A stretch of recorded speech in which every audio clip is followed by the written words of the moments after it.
For WBWC, my name is Jessica Klinowski, and today I am here with Art Alexakis, lead singer of the band Everclear.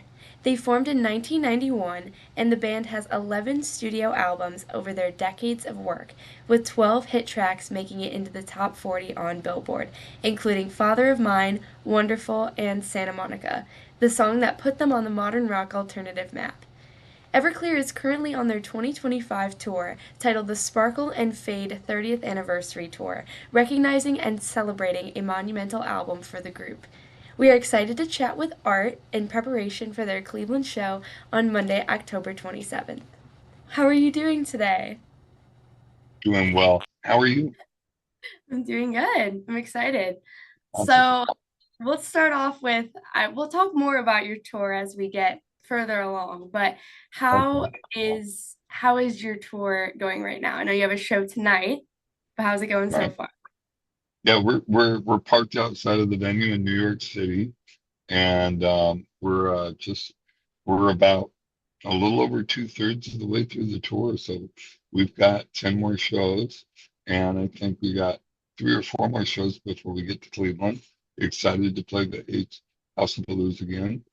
And the tour's going great. We're on tour with two bands that had huge hits in the 90s. Um, Local H from Chicago and Sponge from Detroit. And uh, and I got to tell you, the guys from all the bands are like, this is the best tour I've ever been in. And I'm just like, we're selling out shows left and right. Um, there's no drama. We're all grown-ups, and Yeah. there's no drama. Um, it's not sex, drugs, and rock and roll anymore. It's it's sex with your wife when you're home, and food and rock and roll. That's kind of what it is. And it's awesome because the reason we're out here is to play music. And you, Jessica, you'd be amazed at how many people your age are coming to these shows. People in their teens and early and mid 20s. You guys weren't even born when these songs were on the radio back in the day. And for all us old time road dogs, it's just so exciting to see people like with their eyes on fire, just like last night we played Boston, and there was a full pit going on of like 20 songs. I'm just like, I love that. all the older people who were like, for those kids 30 years ago, right? Yeah. That have those stories. Um, they're just like, oh my God, what is going on there? And it's just great because it's brand new to those kids, and it's exciting for everybody. But that answers your question. It's just tour's been phenomenal, but it's a long one. Usually we Yeah. do about 30 some dates. This is 43 dates, so usually we're going home about right now. So, Yeah. but That makes sense. Definitely a different experience the longer you're going. a little bit. I mean, it varies. I mean, back in the day, back in the 90s, we'd be on tour all year. You know, we'd come home for a week or two, go back out on the road, come home for a week or two. So this is this is great. And then when we finish this tour, we're home for 2 weeks, and then we go to Australia for a month, and then we're Wow, home yeah. and then we're back at Christmas time. So that'll be great. That's awesome. So I thought I would start off with kind of a fun question, maybe a little difficult, but excited for you to answer. What inspires you to write music? Well, that's a really good timely question, actually. Um, Whatever's going on in the world, really, that comes through this filter here, and just makes sense to me, that it makes me want to write. To be honest with you, up until last year, people were asking about a new record. I'm like, nah, I've made 11 records. 12, I guess. Um, I don't need to make another record. I write a song every now and then. We record it and put it out on the internet for fans, to have something new to play at shows for fun. But after everything that's going on politically, and just the struggles in our world right now, which, I mean, there's always struggles, but for a guy who's 63 years old, I've never seen anything like this. So um, I just started writing, like writing in a journal. And when I write, it just starts looking like songs. So I've got about 6 songs ready to go and about 30 other ideas that I need to get another 4 or 5 songs out of. And we're going to start recording in January. And hopefully my idea is to do it really fast, like we did Sparkling Fade. We recorded that 2 weeks, full 2 weeks. So I'm hoping we can have this thing done and in production sometime May, June, so it can get out next fall. It's the dream, but there's definitely going to be a new record. So what inspires me now is things that are going on in my world, things going on in the world outside, and just and how I put it together. Um, in the past, I wrote about things, in my past, and I would put songs together. Some of my songs are autobiographical, some aren't. And a lot of songs, I'll take things from my life and build composite characters out of it. But there's songs like Father of Mine and I'll Buy You a New Life that are, full on autobiographical. That's awesome. I really like that. That makes sense from a writing standpoint, how that would be helpful, to put like a story to it. So with your decades of experience, what are some musical influences that maybe have inspired you or inspired Everclear's sound?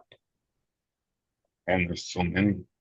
Just I was born in the early 60s, so me growing up in the car, listening to the radio, Beatles, the Rolling Stones, Jimi Hendrix, and as I got older and started finding my way, Led Zeppelin, Black Sabbath, Aerosmith, bands like that. But at the same time, I was the youngest of 5 kids, so my mom is from North Carolina.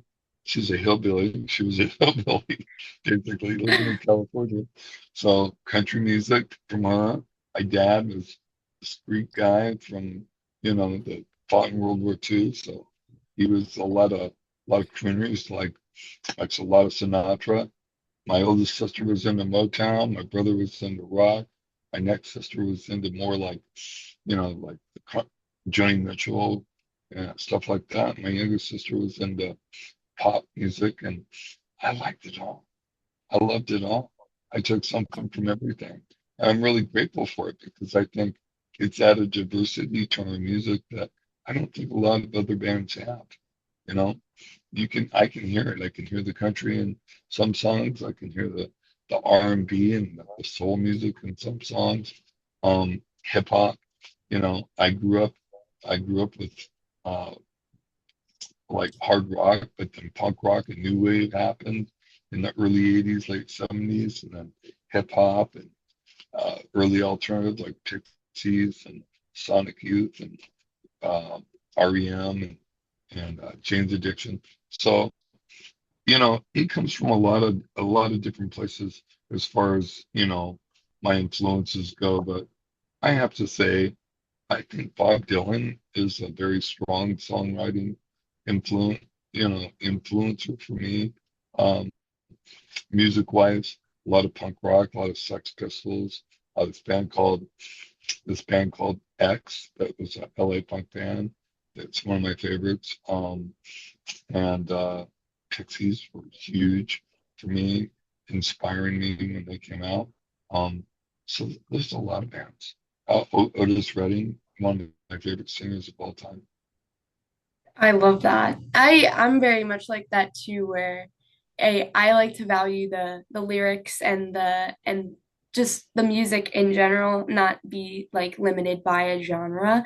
I think that like being open to all the different sounds is what makes music so special, And you being able to do that and hear all the important and valuable pieces of the different genres and putting it together is a really important thing for making it you guys unique. So I really think Thank- that's cool. Yeah. Well, I And think I think I think you're absolutely right. And not just making the music more interesting, it makes life more interesting when you take things from different cultures and different uh, belief systems and you put them together in an accepting way. it just makes life more interesting. I And music, agree. and music is definitely um, an example of that. Art, any kind of art, any kind of expression, where you take an idea. It's almost like magic.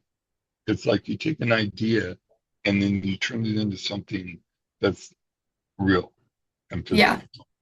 And I was excited about the first time I held on to a record I had made, I'd written and recorded and produced. That was a big deal. It still is. And Yeah.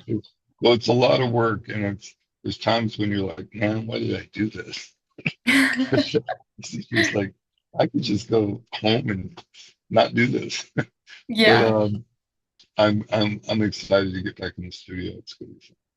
Yeah. And I that makes complete sense too because I'm a feeler by nature, you know? So like when I hear music, I think about what the meaning could be for the person writing it, you know? It's not Right. just I mean, I'm sure there are artists out there who are just putting out music to try and get a hit, but for most people, it means something to them. And I like being able to hear that in their music and just as any other song you can apply it to your own life, which is what any artist wants to be able to do.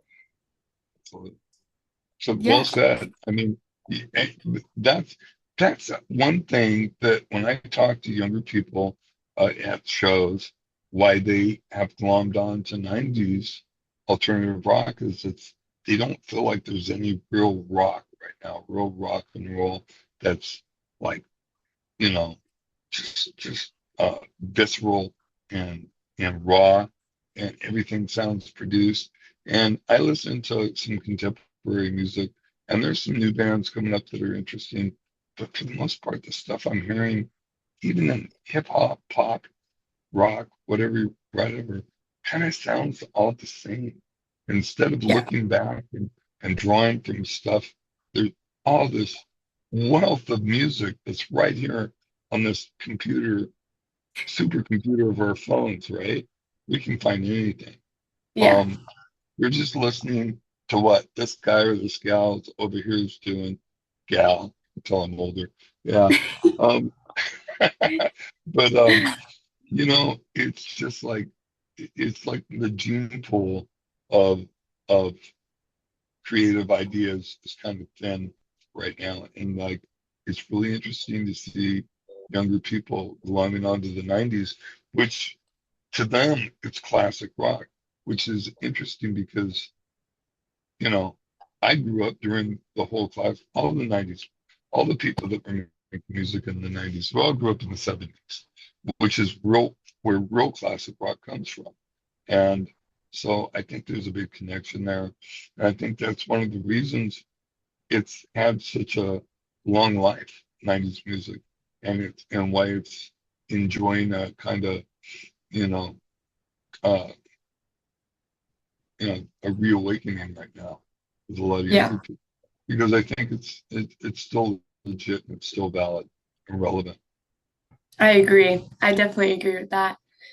So next question I have would be how have any like personal battles or things like that have impacted the way maybe you look at life as an artist? That have happened in my life to me. Yeah.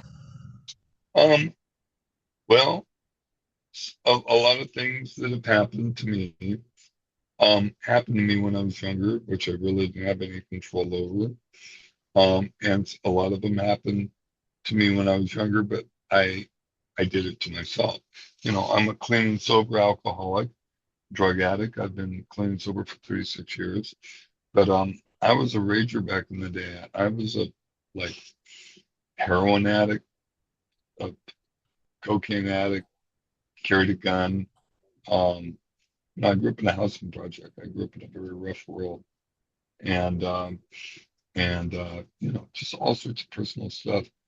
But I, I, one of the things I read about now is just experiences now from my perspective now, which is different than 30 years ago. It is. I wasn't, I'm not struggling like I was 30 years ago. And to write, if I tried to write like that, it would be disingenuous. So, now I guess the main thing in my life that is kind of an issue. I got diagnosed with multiple sclerosis about 9 years ago. So that's changed my perspective on everything, right? Everything's harder, physically harder. Just to get up in the morning, just to, you know, walk is harder. It's not Yeah. impossible. I'm not using a cane yet, but I will someday soon, next year or two, probably. Um, and but it is what it is. I accept it. Like any issue that I have, be it physical or emotional or mental or whatever, I've learned to adapt, and I think that that's something that I was blessed with. When I say blessed, I'm not religious. I'm spiritual, and it's part of my sobriety as well.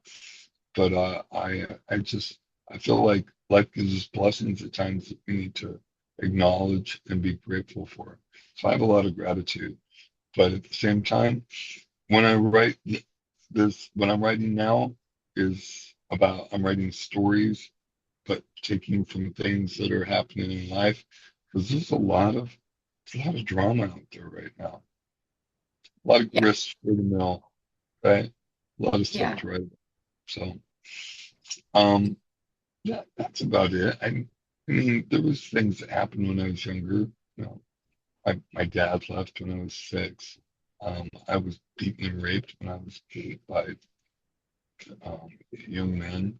Um, I was 8. I was a baby. And my Yeah. brother died when I was 12. Yeah. And then, I became a drug addict and alcoholic. And then I went through that. And once I got clean and sober, man, it was like someone strapped a jet engine to my back. I just, you know, threw myself into making music and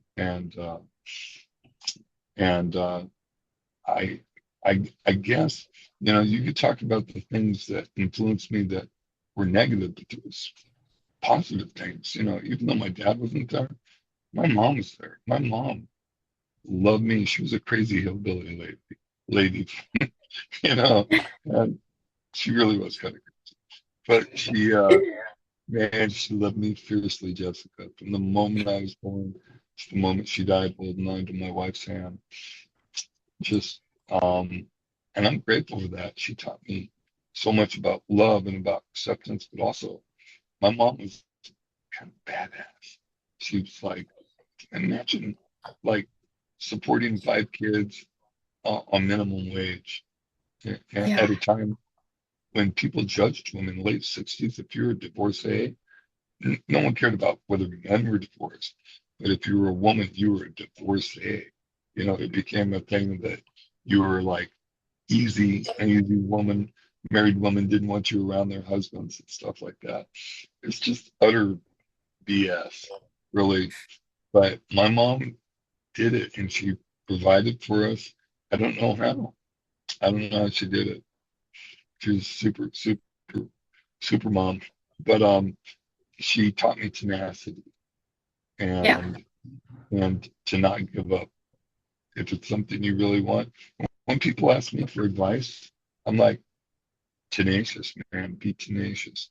Be unforgivingly critical. Be your own worst critic and your own biggest cheerleader at the same time, which is, not easy to do, but you have to be able to do it to make good work, regardless Yeah. what it is, whether it's artistic or whatever it is. But to do good work, you got to be able to go, is this good enough? I don't think so. I got more inside me. I can pull it out. And being able to get to a point where you just go, man, this is all I got. It's the best you can do. It's like when I finished Sparkle on Fade, I knew it was done. It was the best I can make it. And it, I think anybody who does creative work, I don't know if you know this, but I'm a master life coach and I work with creatives and I work with people in recovery and just different things that I have experience in. I've been a creative my whole life. And it's when you're dealing with that, it's just a matter of like understanding, um, not to be too obsessive about it, but not to give up on it until it makes sense. And sometimes to let ideas go and put them in your back pocket and let them come back some other day. I've done that. There's a couple of songs that will make the record next year that are ideas I've had for a long time. They just weren't right, and now they make sense. And Yeah. so tenacity, patience, and just willing to stand up for what you believe in. I've been blessed with that. That is absolutely beautiful what you said there. So thank you for that. I Thank you, think dear. that I'm gonna honor you that for the way that, you're not limiting yourself by anything that you have had to deal with in the past. And even with the MS diagnosis, like you're not letting that or anything, define who you are. And you're still willing and passionate to move forward, which is something that I think a lot of people wouldn't necessarily have the guts to do. So you should be proud of that. John, well, thank you for saying that. It's very sweet of you. And yeah, I don't know if it's necessarily guts. It's just when life happens, like when you get out of school, and I know you want to be in school for a lot more time, how longer. When you get out of school and you take those fancy degrees out for a test drive to see what you can do with them, um, you'll see that life gets in the way sometimes. Um, and you've got to be present and you got to stay grounded. And for me, getting clean and sober was like taking back this veil that had been around me that I could barely see through. I could barely see what I wanted to achieve. It was right there. And then when I got clean and sober, it was just like, all right, world, get out of my way. And and I made some not friends during it because not not that I was doing anything bad. I was just kind of ruthless and like, that's where I want to go. You're in my way. That's a bad Yeah. place to be. Tell people I you love should move. that. You should move. But Yeah, yeah, that's so awesome.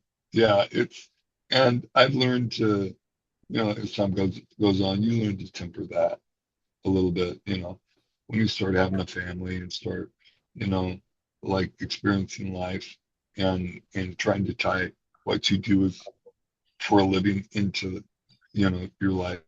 I mean, look, when it comes down to it for me, I'm living the dream. I'm still playing rock and roll in my 60s. No one saw that because when when I got signed, I was 32. That was considered ancient. The label Capitol Records wanted to tell people I was 25, Wow. like in my press release that I was 25, Wow. and I'm like, nah, you're not going to do that.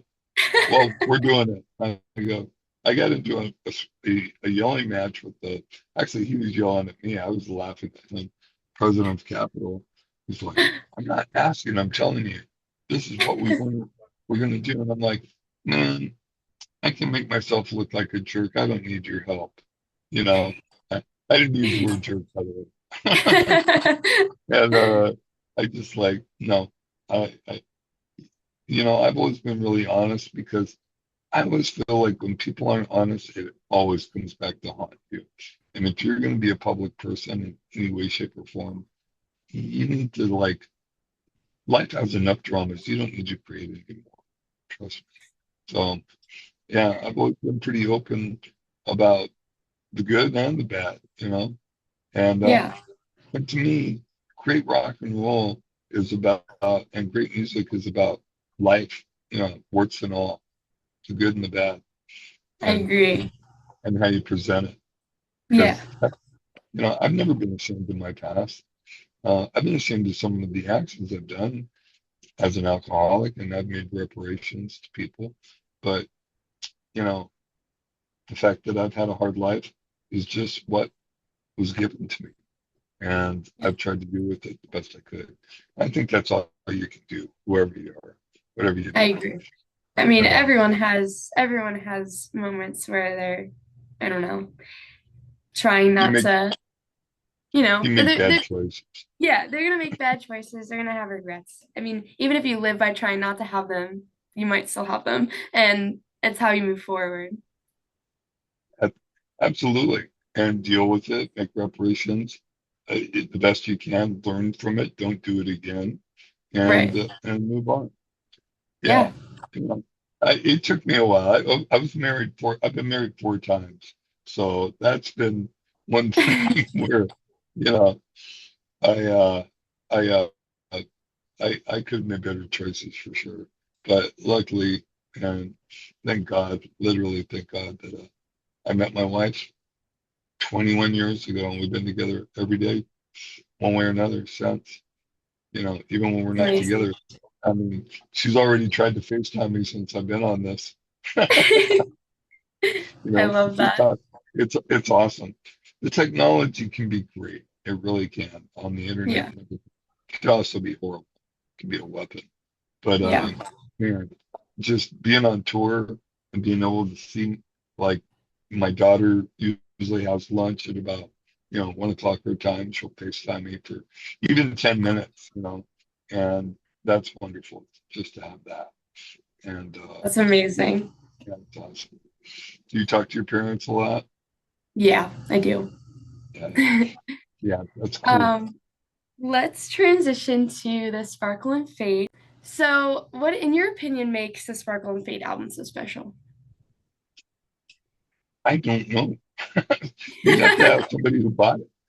Uh, to me, they say that the old saying is that when you write your first record, you've had your whole life to write that record, and that's Yeah, why second records fail so often because people don't have a lot to write about. And um, Sparkling Fate's not just my second record; it's the third record that I wrote every song and performed it and produced it. There was a band before called Colorfinger, and I did a song and an EP with that band. And then we did World of Noise, which we recorded for $400 in a basement studio. And that's, I mean, I wouldn't have gotten signed without that having indie success at college radio. And